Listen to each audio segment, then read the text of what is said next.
माननीय अध्यक्ष महोदय, मैं उसके विस्तार में नहीं जाना चाहता। अभी एक मित्र ने बेगूसराय के मक्का अनुसंधान केंद्र को यह कहा कि वो बदला जा रहा है। अब भ्रम फैलाने में तो कुछ प्रतिपक्षी मित्र मास्टर है। मैं कहना चाहता हूं माननीय अध्यक्ष महोदय, बेगूसराय में जो मक्का का अनुसंधान केंद्र है वो बेगूसराय बिहार में ही रहेगा, वो नहीं बदला जाएगा। कर्नाटक के लिए हम अलग से संस्थान खोलने का काम करेंगे।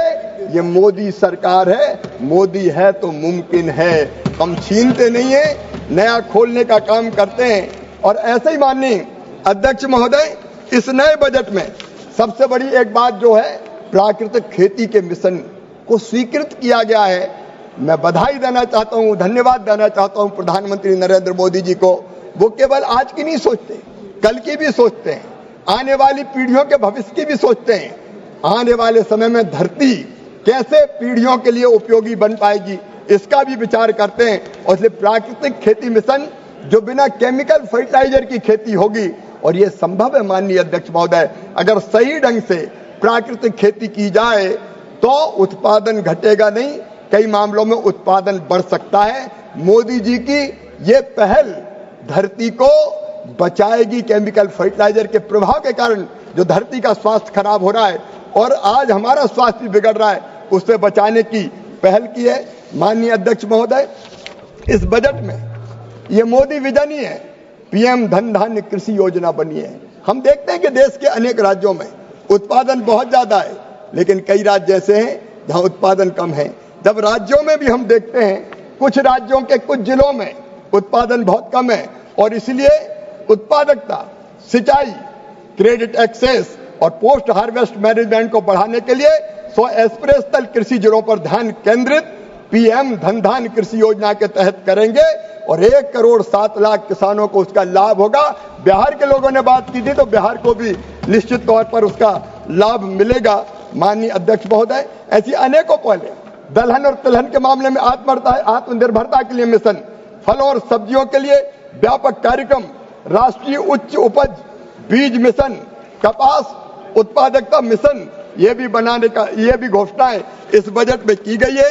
माननीय अध्यक्ष महोदय, समय की सीमा के कारण मैं निवेदन करना चाहता हूं कि आज भारत की कृषि की जो विकास दर है वो लगभग 5% के आसपास है, एग्रीकल्चर एंड एलाइड सेक्टर। और उसके लिए मैं राजीव रंजन सिंह जी को बधाई दूंगा। एनिमल हस्बेंड्री और मत्स्य पालन के मामले में सहकारिता के क्षेत्र में जो बेहतर काम हो रहा है, मैं गृह मंत्री और सहकारिता मंत्री जी को बधाई दूंगा।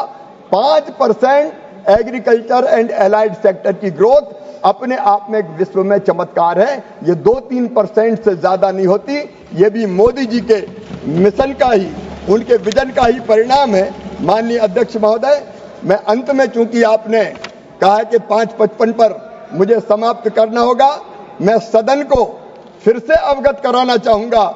प्रधानमंत्री जी नरेंद्र मोदी जी के नेतृत्व में एनडीए सरकार किसान कल्याण के लिए पूरी तरह से समर्पित है। मैं फिर यह कहना चाहता हूं कि कृषि भारतीय अर्थव्यवस्था की रीढ़ है और किसानों का कल्याण हमारे लिए सबसे प्रथम है।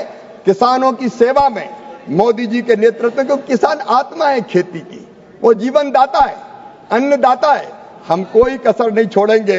तीसरे कार्यकाल में माननीय प्रधानमंत्री जी ने भारत को 2047 तक विकसित राष्ट्र बनाने का संकल्प लिया है, एक विजन दिया है, और विकसित भारत के लिए समृद्ध खेती यह हमारा लक्ष्य है। इसी विजन के अंतर्गत माननीय प्रधानमंत्री जी ने जो कहा है, माननीय अध्यक्ष महोदय, भारत केवल भारत के लिए नहीं है। आज हम अपना पेट तो भरते हैं, लेकिन भारत आज दुनिया की खाद्य आवश्यकताओं को भी पूरी करता है। भारत आज विश्व बंधु है। माननीय अध्यक्ष महोदय, भारत ने तो आज नहीं, हजारों साल पहले कहा जियो और जीने दो। यह हम ही हैं जिनके ऋषियों ने हजारों साल पहले कहा, अयम निजम परो वेत्ति गणना लघु चेत साम उदार चरिता नाम तू वसुदैव कुटुंबकम। ये मेरा है, ये तेरा है। ये सोच छोटे दिल वालों का होता है, जो विशाल हृदय के होते हैं वो तो कहते हैं सारी दुनिया ही एक परिवार है, सारी दुनिया को परिवार मानने वाला भारत का लक्ष्य है कि हम कृषि सेक्टर को अंतर्राष्ट्रीय स्तर पर प्रतिस्पर्धात्मक तो बनाएंगे ही, लेकिन दुनिया का फूड बास्केट भी भारत को बनाएंगे। आज भी माननीय अध्यक्ष महोदय, हमारा चावल लगभग 50,000 करोड़ का बासमती चावल हम निर्यात कर रहे हैं, और अमेरिका हो या कनाडा हो, बिना भारत के बासमती के काम चलता नहीं है। एमपी बीट की गूंज आज पूरे देश में, पूरी दुनिया में सुनाई देती है। माननीय अध्यक्ष महोदय, हमारे सामने इस समय जो चुनौतियां हैं उनका मुकाबला करने के लिए हम लोगों ने कुछ विशेष योजनाएं बनाई है। माननीय अध्यक्ष महोदय, भारत की खाद्य तेलों के आयात पर अत्यधिक निर्भरता है, जिससे कीमतों में उतार चढ़ाव और विदेशी मुद्रा आउटफ्लो होता है। निर्भरता को कम करने और घरेलू उत्पादन को बढ़ावा देने के लिए सरकार ने तिलहन पर राष्ट्रीय मिशन शुरू किया है, जिस पर ध्यान केंद्रित किया गया है। उपयुक्त कृषि जलवायु क्षेत्रों में तिलहन की खेती का हम विस्तार करेंगे। उच्च उपज, जलवायु अनुकूल बीज की किस्मों को बढ़ावा देंगे। किसानों को प्रोत्साहित करने के लिए सरकारी एजेंसियों के माध्यम से सुनिश्चित खरीद करेंगे। और माननीय अध्यक्ष महोदय, दलहनों के लिए भी इसी तरह से लगातार हमारे प्रयास चल रहे हैं। 6 साल का दलहन आत्मनिर्भरता मिशन है, जिसमें हमने तुअर, उड़द और मसूर पर ध्यान केंद्रित किया है। नेफेड और एनसीसीएफ द्वारा उच्च खरीद और किसानों को स्थिर मूल्य प्रदान करने की हमारी गारंटी है। प्रोटीन सामग्री और सूखा प्रतिरोध बढ़ाने के लिए अनुसंधान संचालित बीजों का विकास किया जाएगा। दलहन उत्पादन क्षेत्रों का विस्तार किया जाएगा। और दूसरे माननीय अध्यक्ष महोदय, खेती में हम वैज्ञानिक हस्तक्षेपों को अपनाने का काम करेंगे।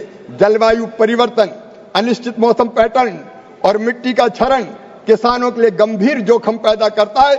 इन चुनौतियों का समाधान करने के लिए हम इस पर पहले से ध्यान केंद्रित कर रहे हैं। और इसलिए माननीय अध्यक्ष महोदय, उच्च जलवायु अनुकूल फसलें जो सूखे, बाढ़ और तापमान में उतार चढ़ाव का सामना कर सकती है, उनकी हम किस्में तैयार करने का प्रयास करेंगे। उच्च उपज, कीट प्रतिरोधी बीज किस्मों के लिए आईसीआर के नेतृत्व वाला अनुसंधान कार्यक्रम चलाया जाएगा। यह सुनिश्चित करने के लिए कि एआई, रिमोट सेंसिंग, एलओटी का उपयोग करके हम सटीक खेती तकनीक की बेहतर संसाधन उपयोग और कम लागत के साथ उच्च उत्पादकता सुनिश्चित करने का काम करेंगे। कृषि मशीनीकरण का विस्तार भी हमारा लक्ष्य है। भारत पहले से ही दुनिया का सबसे बड़ा ट्रैक्टर बाजार है, और अब हम निम्नलिखित को बढ़ावा दे रहे हैं। नमो ड्रोन दीदी के माध्यम से छिड़काव और निगरानी के लिए ड्रोन, और पानी के उपयोग को अनुकूलित करने के लिए न कम हो न ज्यादा हो स्वचालित सिंचाई प्रणाली। माननीय अध्यक्ष महोदय, हमारा लक्ष्य है कृषि निर्यात को बढ़ाना, भारत को विश्व खाद्य बास्केट बनाना। भारत पहले से ही माननीय अध्यक्ष महोदय चावल, चीनी और मसालों के शीर्ष वैश्विक निर्यातकों में से है, लेकिन हमें अपने कृषि निर्यात का विस्तार करने के लिए और अधिक प्रयास करने की आवश्यकता है। देरी को कम करने